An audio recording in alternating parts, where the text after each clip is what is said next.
So I didn't realize how expensive lighting stuff was. Yeah. I didn't realize how important it was. So I started this channel and then realized that like cameras and their low light thing is very much a thing. Yeah. And then lighting is an entire world in its own. And I did a show with, who was it? It was Falling in Reverse. The guy, LD, had these tube lights he put up. Yep. And he put up some backlight, and I was like, oh. Yeah, it can really change. And then I was like, how much are those? I should get those. He's like, $6,000. I'm like, there's 4. It's like, oh dear God. So I've turned in kind of a lighting person with all of this. There are so many like cheaper alternatives. I mean, These are definitely the cheaper alternatives. yeah, but they work. So They work fantastically. Yeah. And I realize now the importance of these things and how important lighting really is, especially with video, but not just video here. for a live show, yeah. And how integral lighting is and how much it's evolved Yeah. in so many years. So first off, what was your name? Zoe. Zoe what? Zoe Spratling. Spratling. Yeah, And, Spratling. and you're LD for Ice 9 Kills. Ice 9 Kills. Let's go. Okay. Where are you from? I am from Melbourne, Australia. Okay. Yeah. You guys are all over. You're slowly taking over. Was Yeah. this a planned thing with everybody? Like, you get together and decide you wanted to do this, or We can say it. you text everybody, you're like, yeah, we're gonna. Yeah, we're gonna infiltrate this crew Yep. and just like there's gonna be no Americans left by the time we're done. Is it the crew or is it all of America? Just all of America, maybe. Yeah. Should you be all the saying that? world. No. Am I gonna Cut be? that out? Am I gonna be targeted for a hit? Yeah, maybe. Probably. Yeah, we should be careful. So Melbourne, Yeah. is there a big music community over Yeah, there? Melbourne, especially I would say in Australia, it's huge. It's probably like the music capital of Australia. Yeah. Yeah, massive music scene. Okay. But just the whole country in general. There's so many great artists that So- are over there. Were you involved with that music scene to begin with? Yeah. Did you play an instrument? I play guitar, but I've never played in a band. Okay. Yeah, I've never really wanted to. I mean, I've thought about it, but I've always wanted to work like on live shows, and that's what I've focused on, but behind the scenes. Can you remember the moment that you're like, I wanted to work on a show? Can you remember that? It was in high school. Okay. So when I was maybe 15, 16, I think I wanted to do sound originally. I think because I played guitar, so I had that musical background, sound was just the obvious choice and the only thing that I really knew of. And then I just kind of fell into the lighting side of things, which is probably good because I have a terrible ear. Okay, so how did you know that? You said you fell into lighting. Yeah. Explain that. Well, when I finished high school, I did like a year of further study doing a course which covered sound, lighting, and stage management. The lighting aspect was really bad. It was like one day a week taught by a stage manager who didn't even show up sometimes. There was this course for this? Was it in Yeah. high school?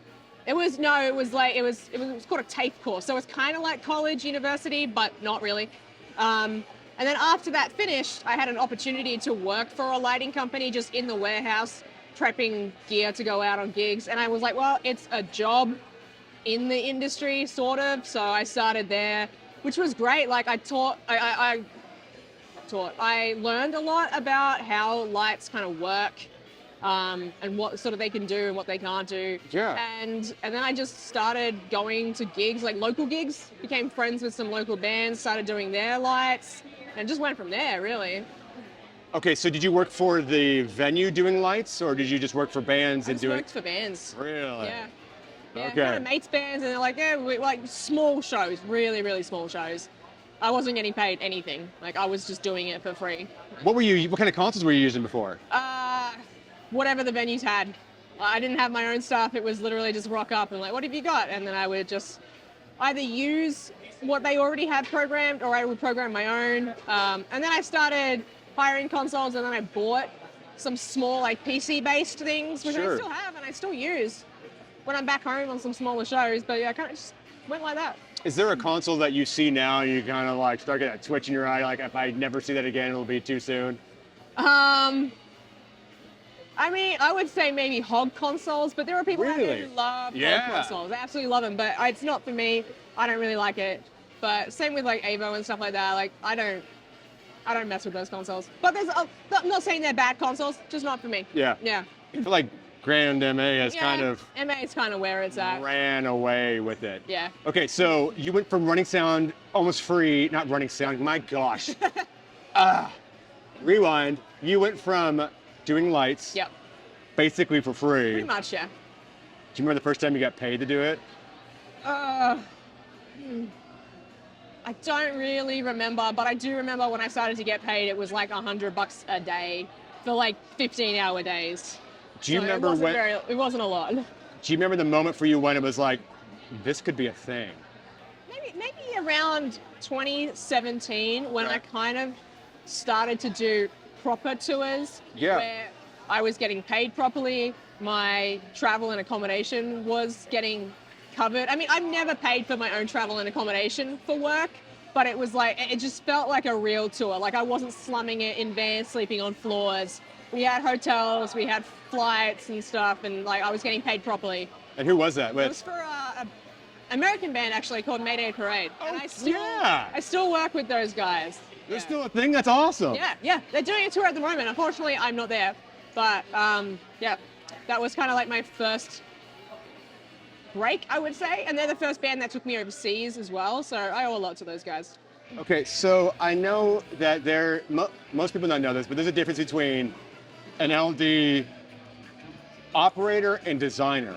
Could you explain what the difference is for that? Well, an operator. I know LD is lighting designer, but really the Yeah. designer is still different than just an LD on a tour. It could be. Yeah, I mean, I would say I am both. Like, I like to design I like to see a tour through from like start to finish. Like, I want to design it, I want to program it, I want to operate it where I can. There's some tours which, unfortunately, I can't actually be out on the road on. But there are some people who are purely just operators. So they will be given a show by an LD or a programmer, and they will just be the person running it.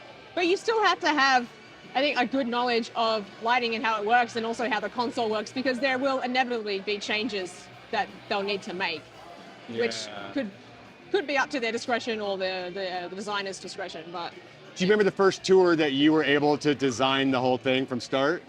probably that Mayday tour, really. Okay. Yeah. So, what was it like designing your first tour? Did you work with the band with it? Did they give you carte blanche of like, No, go make it pretty? it's just like, here's the songs, do whatever you want to do. And I love that. I love getting free reign. And I think I've been really lucky that most of the bands I've worked for have pretty much been like, do whatever you want. Sometimes they will have sort of little notes like, oh, it'd be cool maybe if we do this in this part, or they'll see what I do and they're like, oh, can we add this or maybe change that? But usually I'm pretty free to do what I want, which is great. Like, I love having the creative freedom. How'd you get connected with these guys? Funnily enough, I first worked for Ice Nine back in 2018 Okay. when they did a sideshow in Melbourne for a festival. I think it was their first ever Australian show. It was in a tiny club, super small. I was hired by the promoter, I believe. So like the band had nothing to do with hiring me. They didn't know who I was. I didn't know them. I knew of them. I knew their music. So I was like, hell yeah, let's do this. And that was the first time I worked for them. It was just a one-off though. And then last year, like November last year, I was doing a tour for an Australian band in Australia, an Australian tour. And they were the headliner. Ice Nine was supporting. And I was hit up by our production manager saying like, hey, Ice Nine need an LD as well. Would you be willing to do them? And I was like, hell yeah, let's go. I think, because they're such a great band, I was like, yeah. They sent me their old LD show file and I opened it, I had a look and I was like, can I just start again? Like, can I do my own thing for this? And they were all for it. So I programmed a new show and I guess they liked it. From what I was told, Spencer liked my strobe, so that was great. And then they've hired me for the rest of the year, basically, and hopefully for many years, because I would love to keep working for them. They're great. Wow. Yeah. Okay, so how much time did you have to prep for this, and how did you prepare for it? This was a tricky one. I mean, like, I sort of started designing earlier in the year, but in terms of programming, I didn't have that much time. I would have liked more time, but I was just so busy with other tours that I think I had maybe 4 days to program everything. And that's like, we have a lot of sets on this. We have like the Silver Scream as night 1, and then we have Welcome to Horrorwood as night 2. But then we're also doing festivals, which is a mixture of both. We're doing one-off nights, which is again a mixture of both, and then we're doing Metallica, which is another set list altogether. So it was a lot of work, and I would say I didn't program maybe everything that I would have liked to have done, but everything that isn't pre-programmed, I kind of just do on the fly over the top of it. Okay, so you get to, forgive me if I'm wrong for this, because I'm an audio guy and I'm still kind of learning the lighting world, but you can you can design it way earlier on with the software. Yeah. And just take the lights and kind of drag and drop and spend hours to be able to. Like I build like a virtual rig, basically. Yeah. What do you use to do that? It's a software called Capture. Okay. Yeah. So they just give you the list of lights they have and you kind of drag and drop to where you want? Usually I'll design a rig based off the lights that I would want to use. Based on a budget? Sometimes I get given a budget, sometimes I don't. If I get given a budget, it's a little bit easier to I can design within the budget. Yeah. If I don't get given a budget, I kind of just go, I guess, my dream rig for this tour that I think would kind of be where the budget would sit, and then we start to get quotes, and then I might need to cut back, or maybe it's okay and maybe it works. Okay, so a band wants to hire you. Yeah. They say, hey, I want to hire you. You then start working on the designing for that. Yeah. Your dream, whatever scenario for that, based upon what you kind of think. You take that and then you can get budgets based upon that and dial it back based upon your dream scenario. If I need to, yeah. Like this tour, I was told that because we have like 2 screens on stage, I was told that they wanted to use that, so I had to design around that, which is kind of a little bit challenging because I have to think about, I can't block the screens, I have to think about stage space, I have to think about room for supports. And then they wanted to go with a specific company, so I had a look to see what that company had in stock, like available already. So the way I sort of designed this tour was around A, the screens, and B, what this company had in stock. But for example, the UK shows that we have coming up at the end of the year, I have literally just chosen lights that I want to use, and fingers crossed it's in budget. I actually don't know yet. We're still in the early process of that. Do you have a theme that you want to do over the show, or is it more song by song? It's definitely song by song. It's like whatever I feel the song needs or calls for. Because this band's like very theatrical, and it feels like every song really tells a very unique story. Yeah, and I guess that. Because the songs are mostly based off movies and stuff, that kind of helps with color themes. I was just going to ask you going more towards the movie thing? Like, where's your inspiration coming from? For colors, I would say it's very much like, what's the general color theme of this movie? And I'm a horror fan, so I thankfully know the movies already. So I don't really need to go and watch them for research. I'm like, oh, this song's about, what's a good example? Like The Jig Is Up, which is about Saw. I use a lot of red and white because of the puppet and stuff is like red and white. Like that. But then in terms of what the lights are actually doing, it's pretty much just what I see in my head that will fit the music, I mean, what a cool band to be an LD for, though. Really, there's so much, because you have a very unique thing to where you can go to videos and get kind of that inspiration and go from there, which is, I think, honestly, really, really, really, really cool. Yeah. Okay, so when you went to design it, how much of that did you have to switch up once you went to programming and rehearsals, or was it pretty much a plug and play from there? It's mostly plug and play. I try and design and program my shows so they're actually quite simple. It's not really that complicated because I want things to be pretty much as easy as possible, really, for myself. And also, if another LD has to step in to cover me. Like, I don't want them to get my show and be like, what the hell is going on here, So I don't really have to change a whole lot from show to show, or from pre-programming to, actual shows. Do you have, I know for audio, we kind of have our outboard gear of things that are kind of ours and our sound and our style. Do you take inspiration from previous stuff you've done before? Or do you have a look that you try to keep with you as you go? Yeah, I think so, and I take inspiration from other shows as well, other LDs, but there's probably, maybe if I don't even realize it, there's probably things that I will use across any show, I think. Yeah.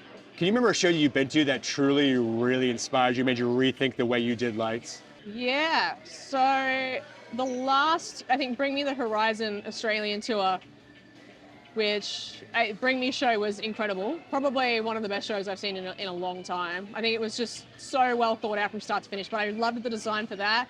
And I also loved what Richie, who does Sleep Token, did, because they were supporting on that run, and I thought his design was also really, really cool.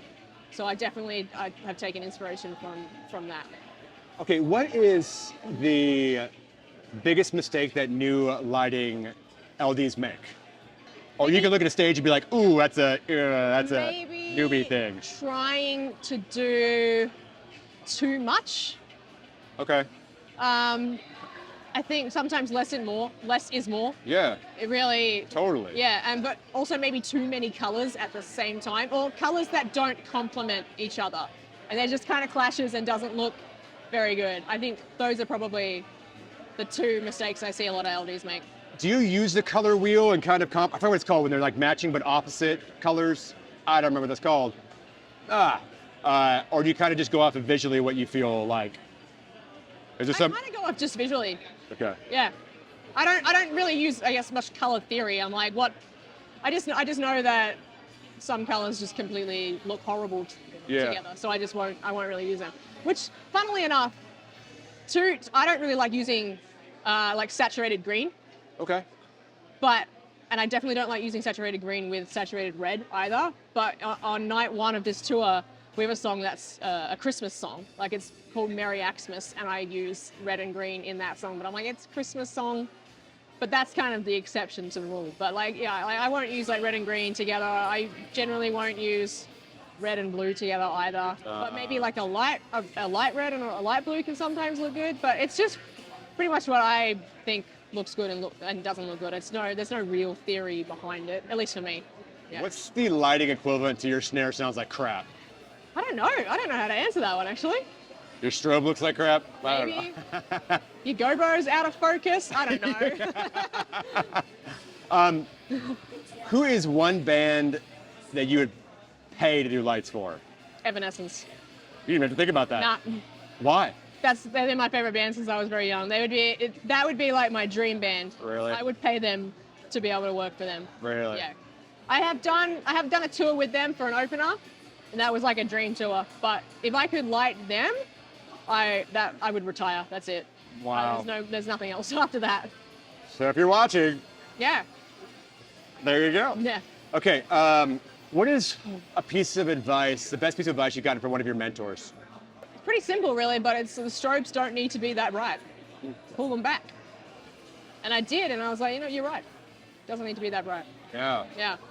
So I have been trying to highlight more women in the industry because you guys do amazing things. You guys are kicking butt out there. Mm-hmm. What is a piece of advice you give to women in the industry that would like to also be in the industry but are hesitant because it's a primarily male-dominated industry? Just go out and do it. Like, don't listen to people that say you can't, or try and give you shit because you're a girl, or assume that you don't know anything. Like, just don't listen to that shit. Yeah. Just go out and do it. Yeah. What is your favorite song to do on this tour? On this tour, God, there's so many that I love. Because I was a fan of the band before I started working for them. Yeah, which is really helpful. When I started this and programming so many songs, like I already knew the songs. My favorite song, can I pick one from each night? Sure. All right, night one is probably Grave Mistake, or maybe Rocking the Boat. Night two, Worst Vacation. Why? Just because I love the start. It's just like, it's so punchy. I guess, what my lights are doing. Yeah, and the breakdown for that song as well. I really like that. Worst Vacation, and then The Box. Or Farewell to Flesh. I don't know, there's too many to choose from. Yeah.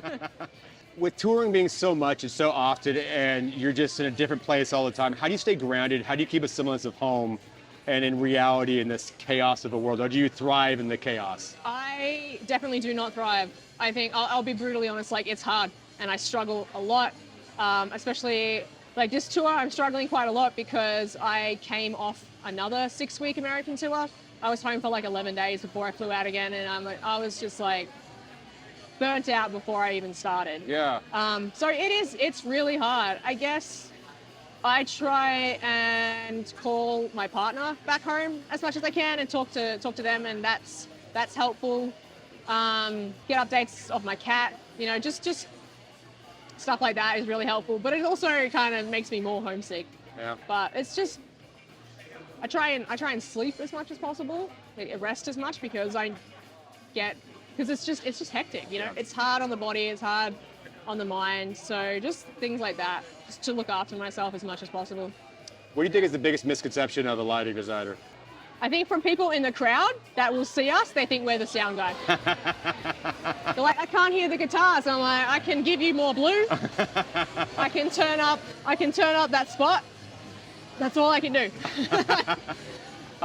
If you could go back through your career and you could erase one moment from your mind and relive that moment for the first time again, what would be that moment? That is a really hard question. There's been so many moments. Probably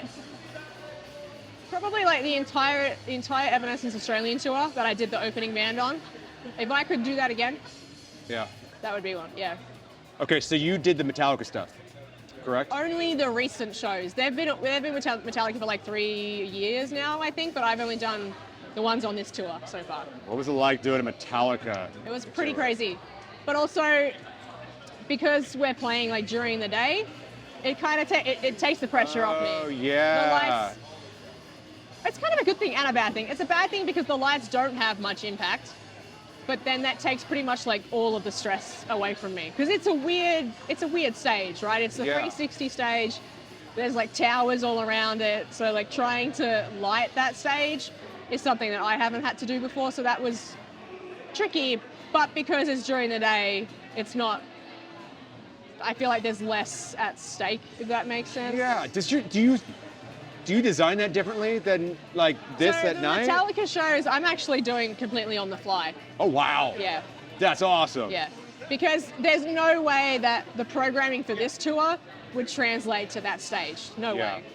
So, and because it's during the day, a lot of the stuff doesn't have that same impact. There's like, we're outdoors. I don't really have haze because it just goes away. It's daylight, so it's mostly white light with a bit of color coming from the strobes because they've got RGB plates in them, and just whatever I think in the moment, and making sure I hit those geyser cues because those are important. What's your advice to people who would like to get into lighting but really don't know how or where to start with that?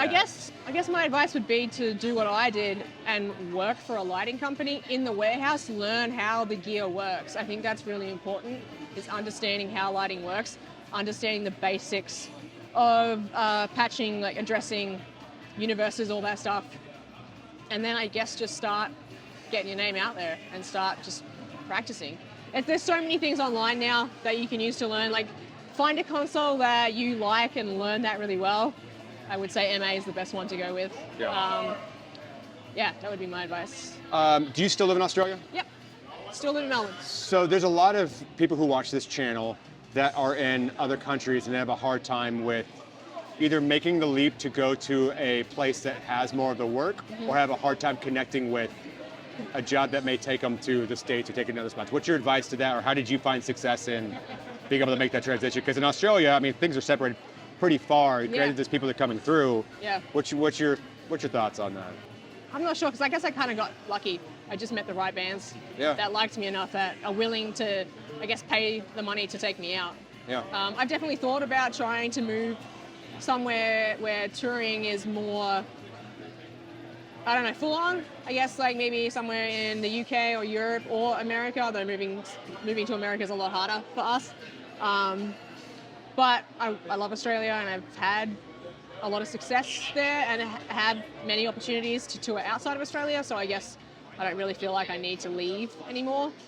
But yeah, I'm not sure how to answer that really, because I think I just got lucky. Are there any LDs that you look up to or that you're really inspired by? I think Richie who does Sleep Token now. Yeah. Like I've just since meeting him and getting to know him and seeing his work, I think it's very similar. It's very similar to style to what I do, but I think just better. So probably him at the moment would be the person that I see his work and I'm like, yeah, I want to get up to that level. I want my shows to look that good. Yeah. That's awesome. Yeah. Okay. Would it be okay if you could kind of show us the console a little bit? So what I'm going to do is I've got Patreon subscribers that pay to subscribe for this. So it's going to be for these guys over here. So if you're a Patreon subscriber or YouTube subscriber, stick on and we'll take it this. Although if people want to follow you and follow your career, where can they follow you at? Instagram will be the best place. So it's Zoe Spratling LD. So Zoe Spratling and then LD. Awesome. Yeah. Or come to an Ice 9 Killer show near you. Yeah.